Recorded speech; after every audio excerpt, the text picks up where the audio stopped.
Welcome to Mufti Muhammad Nadeem Hussaini official YouTube channel. Mufti صاحب کے channel کو سبسکرائب کریں تاکہ ہر آنے والی ویڈیو سے باخبر رہیں۔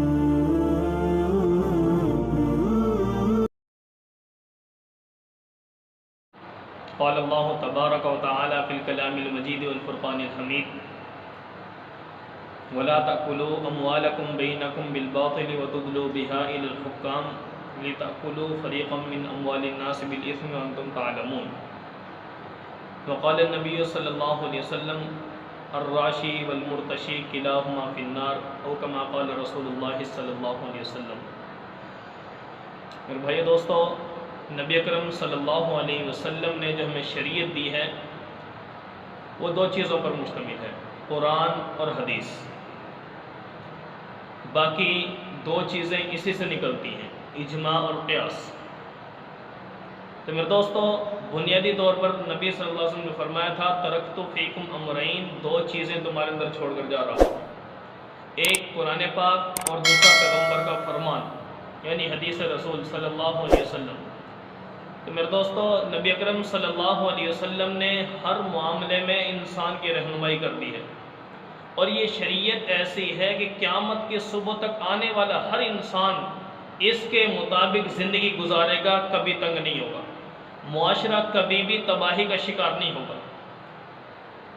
تو جو میں نے آیت آپ کے سامنے پڑھی ہے، اس آیت میں اللہ رب العالمین نے فرمایا کہ کوئی تم میں سے دوسرے کا مال ناحق نہ کھائے، ناجائز کسی کا مال نہ کھائے کوئی بھی، اور نہ ہی اپنا معاملہ ناجائز اپنے حکام کے پاس لے کر جاؤ۔ آج کل ہوتا یہی ہے، آخر دو فریقین جو ہیں، دونوں میں سے ایک تو ناجائز ہو گئی ہو، جھگڑا بنتا ہے، انصاف پہ کبھی جھگڑا نہیں بنے گا،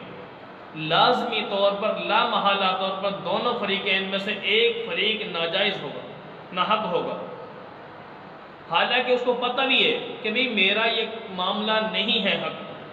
یہ چیز میری نہیں ہے، اس کے باوجود وہ جھگڑ رہا ہے دوسرے کے مال کو ہڑپ کرنے کے لیے۔ عدالتوں کے اندر کیا ہو رہا ہے؟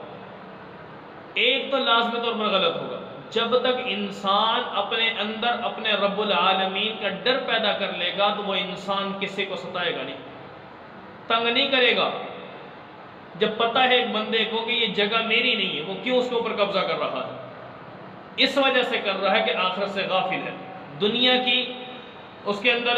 محبت رچ بس چکی ہے، اس سے آخرت کی کوئی فکر نہیں۔ اسی طرح ایک بندہ اگر کسی کے پیسے ادا کر چکا ہے تو دوسرا پھر بھی مانگ رہا ہے، کیوں مانگ رہا ہے؟ ناجائز، ناحق۔ تو میرے دوستو، نبی اکرم صلی اللہ علیہ وسلم نے جو فرمایا الراشی والمرتشی کلاہما فی النار، رشوت لینے والا اور دینے والا دونوں کے دونوں جہنمی ہیں۔ عام طور پہ ہوتا یہ کہ جب معاملہ آپس میں نہ ہو، یعنی وہ معاملہ آپس میں یہ کلیئر نہ ہو، تو پھر چلتا ہے انسان عدالت کی طرف۔ تو ظاہر ہے اس انسان کو پتہ تو ہے نا جو غلط ہے کہ بھی میں غلط ہوں، تو پھر کیوں وہاں پر ناجائز قسمیں کھا رہا ہے، جا کے کیوں ناجائز پیسے وکلاء کو دے رہا ہے، ججوں کو کیوں پیسے بھر رہا ہے، کیوں اس معاملے کو خراب کر رہا ہے، اپنی آخرت کو تباہ کر رہا ہے؟ میرے دوست، جب پتہ ہے کہ میں ناجائز ہوں، ناحق ہوں، کیوں کسی کا مال اس لیے وہ کھا رہا ہے؟ سوائے اس کے کہ اس کے دل میں دین کی قدر نہیں، جنت کی طلب نہیں، نبی کی محبت نہیں ہے، اللہ کا ڈر نہیں ہے۔ اگر دین کی قدر آ جائے، نبی کی محبت آ جائے، اللہ کا خوف آ جائے، جنت کی طلب آ جائے، تو ہو ہی نہیں سکتا کہ انسان اس معاملے میں کسی کا حق دبا جائے۔ تو نبی اکرم صلی اللہ علیہ وسلم نے فرمایا کہ بھئی رشوت لینے والا اور دینے والا دونوں کے دونوں جہنمی ہیں۔ اور جو آیت میں نے آپ کے سامنے پڑھی ہے، اس آیت کے اندر کیا فرمایا کہ تم کسی کا ناحق مال نہ کھاؤ اور اپنے حکام کے پاس ناجائز معاملہ لے کر نہ جاؤ، وَأَنْتُمْ تَعْلَمُونَ، جبکہ تم جانتے بھی ہو۔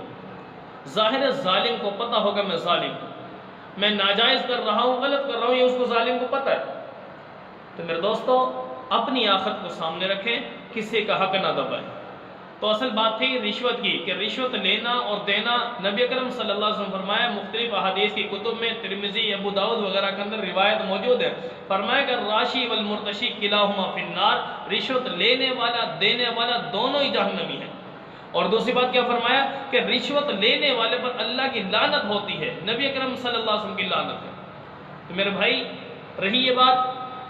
کہ عدالتوں کے اندر جو معاملہ ہو رہا ہے، جھوٹی قسمیں کھائی جا رہی ہیں، جھوٹے گواہ بنائے جا رہے ہیں اور جھوٹا معاملہ لے کر ان حکام کو پیسے دیے جا رہے ہیں رشوت کے طور کے، تاکہ یہ ہمارا حق ہمیں دے دے، ناجائز ہم قبضہ کر رہے ہیں۔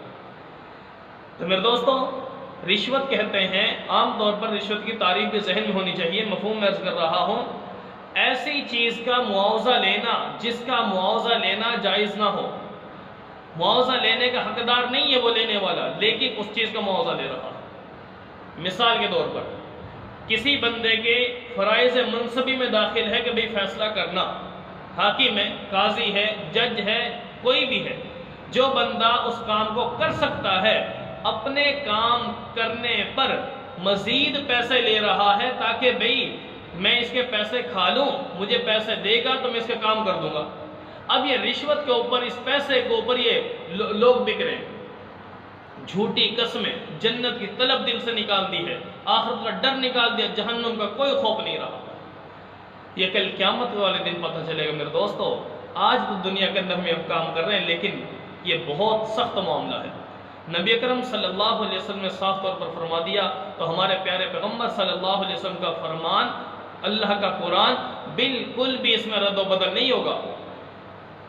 ہاں اگر کوئی بندہ توبہ کر لیتا ہے تو اس کی بچت اسے ہو جائے گی، لیکن میں عرض یہ کر دوں کہ یہ رشوت انسانی سوسائٹی کے اندر وہ بدترین مہلک مرض ہے، بدترین ایسا مرض ہے کہ جس نے انسانی معاشرے کو اندر سے کھوکھلا کر دیا ہے، تباہ کر دیا، برباد کر دیا ہے۔ اور یہ رشوت ایسا کام ہے کہ ظالم کو مزید یہ سپورٹ دے رہا ہے۔ رشوت کا معاملہ ظالم کو مزید تقویت دے رہا ہے، ظالم بڑھ چڑھ کر ظلم کر رہا ہے، ظلم میں اس کے ساتھ دیے بھی جا رہا ہے، عدالتیں بھی ظلم کے ساتھ دے رہی ہیں، انصاف آج نہیں رہا ہمارے معاشرے میں۔ اور جو مظلوم ہے اس کو مجبوراً ظلم برداشت کرنا پڑ رہا ہے۔ تو میرے دوستو اللہ کے پیغمبر صلی اللہ علیہ وسلم نے حدیث کا مفہوم ہے فرمایا کہ جس بندے کو دو افراد کے درمیان یا دو جھگڑا کرنے والوں کے درمیان فیصل بنا دیا گیا، قاضی بنا دیا گیا، جج بنا دیا گیا، کوئی بھی معاملہ کسی کے سپرد کر دیا گیا اور وہ بندہ اس میں انصاف نہیں کرتا، تو حدیث کا مفہوم ہے اس بندے کو بغیر چھری کے ذبح کیا گیا۔ جیسے چھری سے ذبح کرتے ہیں نا جانور کو، چند لمحوں کے اندر وہ ذبح ہو جاتا ہے، تکلیف نہیں ہوتی، لیکن بغیر چھری کے کوئی اور ایسا آلہ، کوئی لوہا، کوئی سریا، کوئی اور ایسی چیز، اس کے ذریعے اگر ہم اس کو ذبح کریں گے تو بتاؤ کتنی تکلیف ہوگی، گردن ہی نہیں کٹنے میں آئے گی۔ تو گویا اتنا تکلیف دہ معاملہ ہے میرے دوستو، اپنی آخرت کو سامنے رکھیں اور کسی کے ساتھ ظلم نہ کریں، رشوت نہ لیں، اپنے اس معاشرے کو ہم پاکیزہ کریں، جس سے انشاءاللہ العزیز کل قیامت کے دن اللہ کے سامنے، پیغمبر کے سامنے سرخروئی انشاءاللہ ہم کو حاصل ہوگی، اور کل قیامت کے دن ہمارے اوپر گریبان ہمارا کوئی نہیں پکڑنے والا ہوگا، ہاتھ اٹھانے والا کوئی نہیں ہوگا۔ تو یہی کسی اللہ والے سے کسی نے پوچھا کہ بھئی مجھے کوئی نصیحت کر دیجئے، تو اس اللہ والے نے کتنی پیاری بات کی، کتنی ہی پیاری بات کی، فرمایا کہ بندے اپنا معاملہ دنیا میں ایسا رکھ، کسی کے ساتھ چلنا ایسا چل، تعلق ایسا رکھ، کل قیامت کے دن اللہ کے دربار میں تیری شکایت کرنے والا کوئی نہ ہو، ایسے زندگی کو گزار۔ تو اس لیے میرے دوستو نبی اکرم صلی اللہ علیہ وسلم کی تعلیمات کی روشنی میں ہم اپنی زندگی کو بسر کریں گے تو انشاءاللہ العزیز ہم کل قیامت کے دن ذلت اور رسوائی سے بچ جائیں گے۔ اور یہ رشوت جیسی مہلک بیماری مرض ہے، اس سے ہم کو اجتناب کرنا چاہیے، پرہیز کرنا چاہیے، ورنہ کل قیامت کے دن آ رہا ہے، وہاں پر کوئی بچانے والا نہیں ہوگا، اللہ کی پکڑ میں کہیں نہ جائیں۔ تو اسے میرے دوستو ہمیں فکر کرنی چاہیے کیسے ہمارا معاشرہ اس رشوت جیسے مرض اور مہلک بیماری سے کیسے پاک ہو جائے۔